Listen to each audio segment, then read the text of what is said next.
গত বেশ কিছুদিন ধরে বাংলাদেশের ন্যাশনাল ক্রাইসিসের নাম নাম্বার 9। মানে আমাদের কোনো সত্যিকারের নাম্বার 9 নাই। ওই যে 2007 থেকে 2014 পর্যন্ত আর্জেন্টিনার যে অবস্থা ছিল, ওদের প্রচুর নাম্বার 9 ছিল। তেভেজ ছিল, মিলিতো ছিল, আগুয়েরো ছিল, হিগুয়েন ছিল, তারপরে ওরা গোল পেত না। আমাদের কোনো নাম্বার 9 নাই। মানে আমাদের উইঙ্গারকে খেলানো হচ্ছে নাম্বার 9-এ, একটা সুঠাম দেহি নাম্বার 9 যে প্রচারের মতো গোল করতে পারে, বক্সের যে কোনো জায়গা থেকে গোল করতে পারে, ওরকম একটা নাম্বার 9 আমরা খুব খুঁজতেছি। এর মধ্যে গত কিছুদিন ধরে একটা নাম বেশ ঘুরতেছে। সেও ইংল্যান্ডের খেলোয়াড়, সে হচ্ছে জায়ান হাকিম। সে তার দাদার সূত্রে বাংলাদেশি। এই জায়ান হাকিমরে নিয়ে গত বেশ কিছুদিন ধরে আমাদের ফেসবুকে তোলপাড় চলতেছে যে এই ছেলেটা আসতে চায়, হয়তো এই ছেলেটার আসার একটা সম্ভাবনা আছে। কি অবস্থা কি, আমি গতকালকে নিতান্ত শখের বসে বাফুফেতে ইমরুল হাসান ভাইকে ফোন দিলাম। উনি হচ্ছে বাফুফের ভাইস প্রেসিডেন্ট, এবং এই যে যারা আসতেছে আপনারা জানেন, সমিত সোম থেকে শুরু করে হামজা, বেশিরভাগ আনার কারিগর হচ্ছে ইমরুল ভাই। ইমরুল ভাইকে জিজ্ঞেস করলাম যে কি অবস্থা। খুবই কাকতালীয় ভাবে আমাকে আসলে আপনাদেরকে একটা এক্সক্লুসিভ জানাতে হচ্ছে।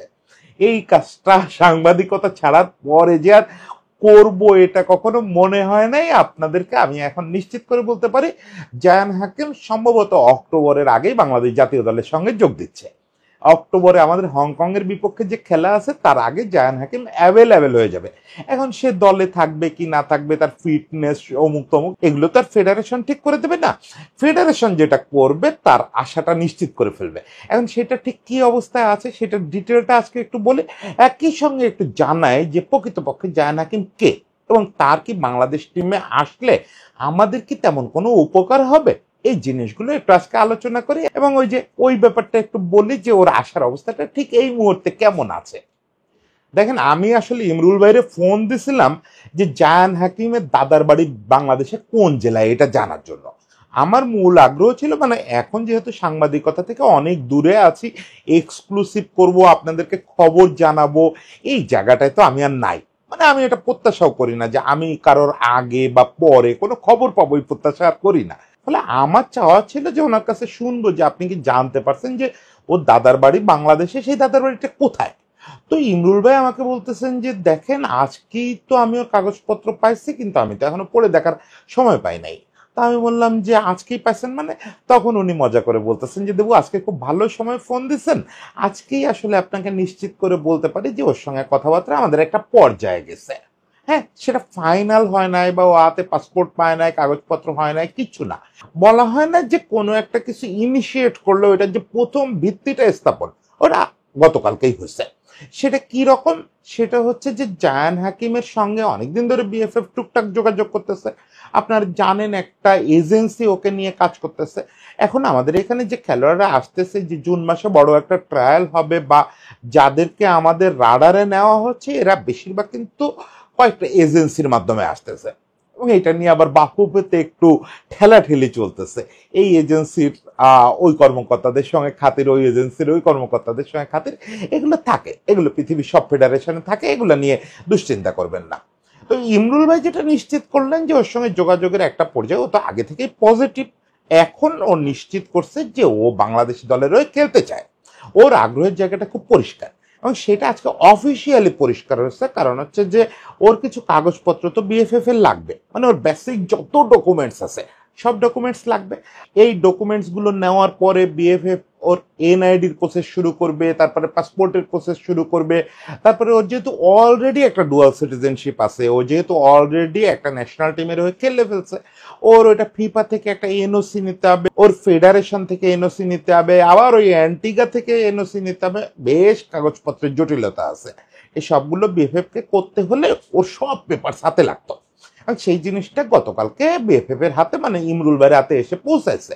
যদিও ইমরুল ভাই কাগজ উল্টায় দেখার সময় পান নাই, মানে আসছে তো মেইলে, উল্টানোর তো কিছু নাই, উনি স্ক্রল করার সময় পান নাই। উনি বলছেন যে আজকে যখন আপনারা এই কন্টেন্ট দেখতেছেন তার আগেই উনি দেখে ফেলবেন এবং আমাকে জানাবেন যে ওর দাদার বাড়িটা কোথায়। সেক্ষেত্রে নয়, আমরা সবাই একসঙ্গে একদিন ওর দাদার বাড়ি গিয়ে বেড়ায় আসবো।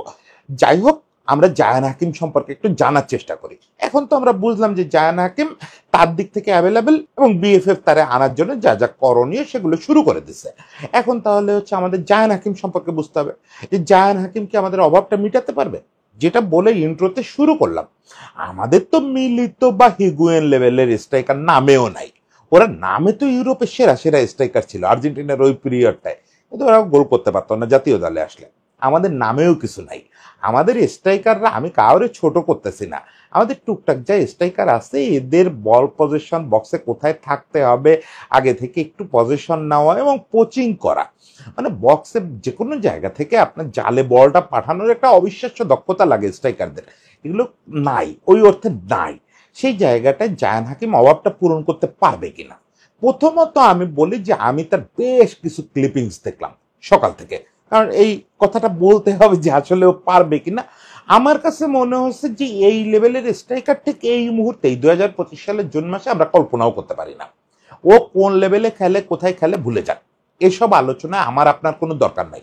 এসব আলোচনা বিএফএফ করবে, বিএফএফ বুঝবে যে এই লেভেলের খেলোয়াড় আমরা নিব কিনা। আমাদের দরকার হচ্ছে স্ট্রাইকার, আমাদের স্ট্যান্ডার্ডের চেয়ে উঁচু স্ট্রাইকার। সেই জায়গাটা জায়ান হাকিম এখন যে জায়গায় আছে এবং বাংলাদেশ টিম যে জায়গায় আছে তাতে আমি পরিষ্কার বলতে পারি জায়ান হাকিম কয়েক ধাপ উপরে আছে। প্রথমত এই ছেলের উচ্চতা হচ্ছে 6 ফিট 2 ইঞ্চি। দেখেন এখন ইউরোপ জুড়ে বা সারা পৃথিবী জুড়ে একটা ট্রেন্ড গত বেশ কিছুকাল ধরে চলতেছে, সেটা হচ্ছে বক্সে ওই যে পোচার স্ট্রাইকার, যে পোচার স্ট্রাইকার থেকে অবশ্যই এখন পৃথিবী একটু সরে আসছে। এখন আর স্ট্রাইকারকে ওই সুযোগ দিতে চায় না টিমগুলো যে তুমি সারাক্ষণ বক্সে থাকবা, অফসাইড না হয়ে যতটা পারো বক্সে থাকবা, তোমাকে বল দেবো আমরা। ওই সুযোগটা একটু কমে গেছে দুনিয়া জুড়ে। স্টিল যে লোকটা নাম্বার 9-এ খেলবে ওটা তো স্পেশালিস্ট পজিশন, ওই পজিশনে কিন্তু এখন সবাই একটু উচ্চতা সম্পন্ন খেলোয়াড় খোঁজে। এই এখন মানে এটা এই মাসের কথা বলতেছি না, বেশ কিছু কাল ধরে। কারণ কি অনেকগুলো সুবিধা পাওয়া যায়। প্রথমত হচ্ছে আপনার যদি স্ট্রাকচার হ্যাভি একটা স্ট্রাকচার হয়, আপনি 6.5 ফিট উচ্চতার, এবং জায়ান হাকিমের ছবি তো আপনারা দেখছেন, মানে ওরে দেখলেই ও কিন্তু ক্যারিবিয়ান বংশোদ্ভূত, ওটা বলতেছি। ক্যারিবিয়ান বলে ওর ভেতরে একটা ওই যে মানে মেরে ফেলবো কেটে ফেলবো ব্যাপার আছে। 6.5 ফিট উচ্চতার একটা ক্যারিবিয়ান, ক্রিস গেলকে আপনারা দেখছেন, এই টাইপের লোকেদের যে এনার্জি এবং ফিজিক্যাল অ্যাবিলিটি, এটা খুব মারাত্মক।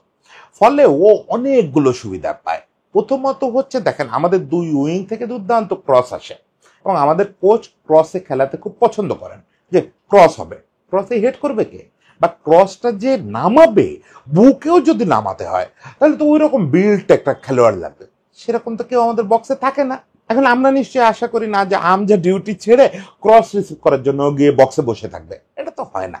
তাহলে আমাদের বক্সে থাকার জন্য বেস্ট ম্যান এই মুহূর্তে জায়ান হাকিম। 6 ফুট 2 উচ্চতার, বিশাল দেহি এবং বিল্ড বিল্ড একটা ছেলে। ও যখন মাঠে দৌড়ায়, ওর যে বললাম অনেকগুলো ক্লিপিংস দেখলাম, ও যখন মাঠে দৌড়ায় মোটামুটি প্রতিপক্ষের খেলোয়াড়রা একটু ভয়তেও সরে যায়। এটাও কিন্তু একটা ম্যাটার। আপনি প্রতিপক্ষকে যখন প্রেস করবেন, আপনার ফরওয়ার্ড যখন প্রেস করবে, ওখানে যখন ওরকম দানবোচিত একটা খেলোয়াড় আপনার স্ট্রাইকার থাকবে, ফরওয়ার্ডের প্রেসে তো সে সবচেয়ে বড় ভূমিকা রাখবে। সে ফিজিক্যাল অ্যাবিলিটি দিয়ে ঢুকে যাবে, তাহলে 2-3টা ডিফেন্ডার ফিজিক্যালি আটকায় রাখতে পারবে না। ওই যে কনুই দিয়ে কাপ দিয়ে আটকায় রাখা ওই ক্ষমতা নাই। যে ফিজিক্যাল অ্যাবিলিটি, তার একটু পেসটা হয়তো কম, মানে ওই যে যদি বক্সের বেশি বাইরে বল পায় তাহলে হয়তো তার ওই বল নিয়ে, মানে যে কয়টা ক্লিপিংস দেখলাম এটা তো আর যথেষ্ট না একটা খেলোয়াড় সম্পর্কে কথা বলার জন্য। তারপরেও পেসটা হয়তো আরো ভালো হইলে আমরা আরো খুশি হইতাম। স্টিল যে পেস আছে আমাদের জন্য যথেষ্ট, মানে ওই স্পেস কাভার করা, ওই সোমের বল রিসিভ করতে যা করা লাগবে ওগুলা খুব ভালো পারে। যেটা দেখলাম দুর্দান্ত দুর্দান্ত। মানে পোচার স্ট্রাইকার হিসেবে আপনি যদি সত্যি কাউরে খোঁজেন ইন্টারন্যাশনাল এরিনায়, তাহলে জায়ান হাকিম এখন আমাদের জন্য একটা আশীর্বাদ। জায়ান এই সিজনটাও খুব ভালো খেললো। ও খেললো ইংল্যান্ডের 8ম ডিভিশনের একটা টিমে, অ্যাস্টে নোম্যাড নামে একটা টিমে। ওখানে 18টা গোল করছে, প্রতিটা ম্যাচেই 90 মিনিট টাইম পায় নাই, ফলে 18টা গোল করে যথেষ্ট ভালো। একটা হ্যাট্রিকও করছে এবং সেটা পুরস্কারও পাচ্ছে। ওকে অলরেডি 7ম ডিভিশনের একটা দল কন্ট্যাক্ট করে ফেলছে, মানে নেক্সট সিজনটা ও 7th ডিভিশনে খেলতেছে। মানে একটা ছেলে ইংল্যান্ডে প্রমোশন পাচ্ছে, যে ডিভিশন থেকে যে ডিভিশনে হোক প্রমোশন তো পাইছে, তার মানে তার দিকে তার ওপরের ডিভিশনের লোকেদের চোখ পড়ছে যে ওই ছেলেটা ওই লেভেলে ভালো করতেছে, হ্যাট্রিক করতেছে, রোজ গোল করতেছে। ফলে সে পারফরমেন্সের দিক থেকেও সে তার পিকে আছে। পিকে আছে কথাটা কেন বললাম, ও তো শুরু করছিল আর একটু বেটার লিগ থেকে, ম্যানসফিল্ড টাউন বলে একটা টিম, এখন ওরা 3rd ডিভিশনে খেলে। ও যখন শুরু করলো জায়ান হাকিম, তখন ওই টিমটা খেলতো 4th ডিভিশনে। ও 4th ডিভিশনে শুরু করছিল। এরপরে সময়টা খারাপ গেছে বলেই তো পিছাইতে পিছাইতে এক্সিবিশনে গেছে। এখন আবার সময়টা খুব ভালো যাচ্ছে, ওর ক্যারিয়ারে সবচেয়ে ভালো সময় কাটাচ্ছে এখন। যদি আপনি স্কোরিং এর রেট দেখেন, সেইটা বলেই ও কিন্তু প্রমোশন পাচ্ছে। ফলে আমাদের জায়ান হাকিমকে যদি একে তো ও যদি ওর খারাপ সময়ও থাকে সেটা আমাদের জন্য ভালো হচ্ছে বেশি, তারপরেও জায়ান হাকিম যেহেতু তার পিক ফর্মে আছে, this is high time okay আমাদের দলে পাওয়ার জন্য। এখন কথা হচ্ছে জায়ান হাকিম আসবে কেন, কোন সূত্রে আমাদের এখানে আসবে, এই জায়গাটা একটু জটিল। জায়ান হাকিম জন্মসূত্রে ব্রিটিশ, কিন্তু ও মায়ের সূত্রে আবার হচ্ছে অ্যান্টিগা অ্যান্ড বারমুডার নাগরিক। ওর বাবা হচ্ছে ডুয়াল সিটিজেন, কারণ ওর দাদা বাংলাদেশ থেকে ইংল্যান্ডে গেছিলেন। ওর দাদা জেনুইন বাংলাদেশি। এবং আমরা হয়তো দেখা যাবে যে আমাদের আশেপাশে কোনো জেলার একেবারে আমাদের মতো একজন মানুষ ছিলেন, বেঁচে আছেন কিনা জানি না। ওর দাদা বাংলাদেশ থেকে গেছিলেন ইংল্যান্ডে, তার ছেলে, ওর বাবা ডুয়াল সিটিজেনশিপ ছিল বাংলাদেশ এবং ইংল্যান্ডে। তার ছেলে হচ্ছে জায়ান হাকিম। এখন জায়ানের ক্ষেত্রে যেটা একটা জটিলতা হচ্ছে, জায়ান মায়ের সূত্রে অলরেডি অ্যান্টিগার একটা সিটিজেনশিপ হোল্ড করে এবং অ্যান্টিগার হয়ে কিছু ম্যাচ খেলে ফেলছে। অ্যান্টিগা যুব দলের হয়ে 7টা ম্যাচ খেলছে, সেখানে 5টা গোল করছে এবং অ্যান্টিগায় সে ওই সময় বেশ প্রমিনেন্ট খেলোয়াড়। অ্যান্টিগা কিন্তু র্যাঙ্কিংয়েও আমাদের চেয়ে বেশ আগানো দল, বেশ আগানো দল। মানে ওয়েস্ট ইন্ডিজের অংশ তো, ক্যারিবিয়ান অংশ তো, ক্যারিবিয়ান কোনো কোনো দল তো বিশ্বকাপও খেলে আপনারা জানেন। ফলে ওই এলাকায় ফুটবল কালচারটা আমাদের বেশি, ফলে জায়ান নিশ্চয়ই মনে করছে যে অ্যান্টিগার হয়ে খেললে তার ভবিষ্যৎটা আরো ভালো, এবং সেই টানে সে অ্যান্টিগা মূল দলেও দুটো ম্যাচ, দুটো ফ্রেন্ডলি খেলে ফেলছে। পরে যে কোনোভাবে হোক, মানুষের একসময় তো আসলে ওই আদি রক্ত কথা বলে ওঠে, হয়তো ওই ব্যাপারটা কাজ করছে। আর জায়ান সম্ভবত এর মাঝে কোথাও বলছে যে আরেকটা ব্যাপার কাজ করছে, হামজা কিন্তু ওর বাল্য বন্ধু। দুজন খেলে অনেক উঁচু নিচু লিগে, হামজা তো একদম টপ ডিভিশনে খেলে আর ও অনেক লোয়ার লিগে খেলে, কিন্তু ওইটা দেখে তো আর বন্ধুত্ব হয় না, ওরা কিন্তু বাল্য বন্ধু। সেই সুবাদে হামজা যেহেতু এখানে এসে খেলে গেছে, ওর ব্যাপারটা একটু ওরে খুব ইয়ে করছে যে আমারও তো বাবার বাড়ি দাদার বাড়ি বাংলাদেশে, তাহলে ওয়াই নট যে আমিও বাংলাদেশের হয়ে খেলবো। আবার বাংলাদেশেরও একটা নাম্বার 9 দরকার। এখান থেকে শুরু হয়েছে ব্যাপারটা। যখন এজেন্সি ওর সঙ্গে যোগাযোগ করছে, ও পরিষ্কার হ্যাঁ বলে দিচ্ছে যে হামজা যেহেতু খেলতেছে আমি ওখানে খেলবো, আমি রাজি আছি। এখন যেটা একটু জটিলতা হবে সেটা হচ্ছে যে আইন অনুযায়ী ওর বাংলাদেশের হয়ে খেলতে কোনো বাধা নাই, কারণ মহাদেশীয় কাপ বা বিশ্বকাপ বাছাই পর্ব এই জাতীয় কোনো টুর্নামেন্টে আপনি যদি 1 মিনিটও মাঠে নামেন তাহলে আপনি আর ফেডারেশন বদলাইতে পারবেন না। কিন্তু সেই জিনিসটা ওর ক্ষেত্রে ঘটে নাই। ও 2টা ম্যাচ খেলছে ফ্রেন্ডলি অ্যান্টিগার হয়ে। এটা সুযোগ আছে 4টা পর্যন্ত খেলার। 4টা পর্যন্ত ফ্রেন্ডলি খেলার পরেও আপনি আরেকবার সুইচ করতে পারবেন, 2 টাইম সুইচ করার সুযোগ আছে। মানে ও তো ইংলিশ, ও অ্যান্টিগার হয়ে খেলছে, এখন ও বাংলাদেশের হয়ে খেলবে। আরো 2 ম্যাচ যদি ও অ্যান্টিগার হয়ে খেলতো তাও এই সুযোগ আছে। কিন্তু এক্ষেত্রে অনেকগুলো এনওসির ব্যাপার আছে। ওই যে বললাম যে অনেকগুলো কাগজপত্র অলরেডি ইমরুল ভাইরা হাতে পেয়ে গেছেন। এখন ইমরুল ভাইদের এইগুলা নিয়ে একটু ছোটাছুটি করতে হবে, শারীরিকভাবে দৌড়ানোর দরকার নেই। ওই এজেন্সি অনেক কাজ নিশ্চয়ই আগায়া দিবে। এগুলো নিয়ে প্রথমত তার বাংলাদেশি কাগজপত্র সব রেডি করতে হবে, তার একটা এনআইডি রেডি করতে হবে, একটা পাসপোর্ট রেডি করতে হবে। এগুলো সব রেডি হলে যখন বাংলাদেশের নাগরিক হিসাবে সে প্রুভড হবে, অলরেডি তার তো ওর সঙ্গে ওই যে আমরা যেটা বলি যে ওআরএস কায়েম, তাকে ওইটা প্রুভ করতে হবে যে কিভাবে বাংলাদেশি, দাদা বাংলাদেশি বাবা বাংলাদেশি, সেই সুবাদে সে বাংলাদেশি। এটা প্রুভ করা খুব কঠিন না। এসব কাগজপত্র সহ সঙ্গে এনওসি নিতে হবে 2টা। একটা নিতে হবে এফ এর কাছ থেকে, যেহেতু ইংলিশ সিটিজেন এবং ইংল্যান্ডে খেলে, ইংলিশ সিটিজেন হিসেবেই খেলে, ফলে এফ এ নিশ্চিত করবে যে তাদের কোনো আপত্তি নেই ও বাংলাদেশের হয়ে খেললে। একই সঙ্গে যেটা খুব জরুরি সেটা হচ্ছে অ্যান্টিগার এনওসি। অ্যান্টিগার থেকে নিশ্চিত হইতে হবে যে না, আমরা ওকে ছেড়ে দিলাম, ও বাংলাদেশের হয়ে খেলতে পারে। এই সব কাগজপত্র সব ফিফায় যাবে। যেহেতু ওই আগে একদিন বলছিলাম না যে যারা অলরেডি কোনো দলে খেলে নাই তাদের ক্ষেত্রে ফিফার কিন্তু এটা সই করতে সময় লাগে না, এটা আপনি এক হাতে জমা দিবেন আর এক হাতে সই করে দিবে। কিন্তু যারা অলরেডি কোনো দলের হয়ে খেলে ফেলছে তাদের এটা একটা আবার কমিটিতে যায়, ওই কমিটি আবার এই টেকনিক্যাল কমিটির মতো ওইটা ওইগুলো খোঁতায় দেখে তারপর পারমিশনটা দেয়। এটা একটু সময় লাগে, কখনো কখনো 15-20 দিনে 1 মাস সময়ও লেগে যায়। কিন্তু সুবিধা হচ্ছে আমাদের হাতে সময় আছে। এটা মাত্র জুন মাস, এরপর জুলাই, আগস্ট, সেপ্টেম্বর, দারুণ একটা সময় আছে। এই সময় মিলে খুব আস্তে ধীরে এটা করা যাবে। আর বিএফএফ কোনো কাজ এবার আস্তে ধীরে করতেছে না, এটা আমার কাছে সবচেয়ে সুন্দর লাগছে। দেখেন সমিতির কাজটা যেভাবে করলো, এই ইমরুল ভাই করালো, কি ভয়ঙ্কর ভাবে করালো। মানে এম্বাসি প্রোঅ্যাক্টিভ হয়ে সমিত্রে পাসপোর্ট নিতে যাইতে বলছে, সব রেডি টেডি করে এম্বাসি থেকে ফোন দিচ্ছে যে আপনাদের পাসপোর্ট রেডি হয়ে গেছে, সমিতার বাবার এসে পাসপোর্ট কালেক্ট করেন। মানে এত প্রোঅ্যাক্টিভনেস দেখাচ্ছে, এটা খুব চমৎকার, খুব চমৎকার। আশা করি যে জায়ানের ক্ষেত্রেও সেটা হবে, যেহেতু ইমরুল ভাই দেখভাল করতেছেন, উনি তো অলরেডি প্রমাণ করে দিচ্ছেন এরকম কয়েকটা। এবং কিউবার ব্যাপারটা ওনার হাতে থাকলে আমার ধারণা কিউবাও লাস্ট সিঙ্গাপুর ম্যাচেই খেলে ফেলতো। কিউবাও আশা করি যে যে তারে নিয়ে যে ঢিলেমিটা চলতেছে এটা কেটে যাবে। সব কিছু রেডি হয়ে যাওয়ার পরেও কেন অ্যাভেলেবেল হচ্ছে না, এটা তো জটিলতাটা ঠিক বুঝতেছি না। আশা করি জটিলতা কেটে যাবে। আমার ধারণা যে অক্টোবরের দল নির্বাচনের জন্য কোচের হাতে অনেক রকম অপশন থাকবে। কিউবা থাকবে, জায়ান হাকিম থাকবে। এখন তো বোঝাই যাচ্ছে যে অনেক রকম অপশন থাকবে। মাঠে কে নামবে সেটা তো শেষ পর্যন্ত কোচের কল।